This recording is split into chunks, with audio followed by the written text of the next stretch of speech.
ನಮಸ್ತೆ ವೀಕ್ಷಕರೇ, temple culture of Karnataka ಚಾನಲ್ಗೆ ಸ್ವಾಗತ. ಇಂದು ನಾವು ಚಂಪಕಧಾಮಸ್ವಾಮಿ ದೇವಾಲಯದ ಇತಿಹಾಸದ ಬಗ್ಗೆ ತಿಳಿಯೋಣ. ಕಲ್ಯಾಣಿಯ ರಹಸ್ಯ. ಪಾಂಡವರ ವಂಶಸ್ಥರಾದ ಜನಮೇಜಯ ಮಹಾರಾಜನು ರೋಗದಿಂದ ಬಳಲುತ್ತಿದ್ದನು. ತನ್ನ ಸಂಕಟವನ್ನು ನಿವಾರಿಸಲು ಅವನು ಋಷಿಗಳ ಸಲಹೆಯನ್ನು ಕೇಳಿದನು. ಋಷಿಗಳು ಅವನಿಗೆ ಎಲ್ಲ ರೀತಿಯ ಸಲಹೆಗಳನ್ನು ನೀಡಿದರು.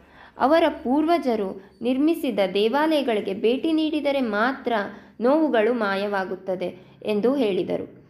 ಜನಮೇಜಯ ಎಲ್ಲ ದೇವಾಲಯಗಳ ದರ್ಶನವನ್ನು ಹೊಂದಲು ನಿರ್ಧರಿಸಿದನು. ಅವರು ತೀರ್ಥಯಾತ್ರೆಯಲ್ಲಿದ್ದಾಗ ಅವರು ಚಂಪಕಧಾಮಸ್ವಾಮಿ ದೇವಸ್ಥಾನವನ್ನು ಕಂಡರು. ಅದು ಚಂಪಕರಾಯ ದೇವಸ್ಥಾನ. ಪಾಂಡವರು ನಿರ್ಮಿಸಿದರು. ಅವರು ತಕ್ಷಣವೇ ಶ್ವಾನ ಚಂಪಕರಾಯರ ಸೇವೆಯನ್ನು ಪ್ರಾರಂಭಿಸಿದರು.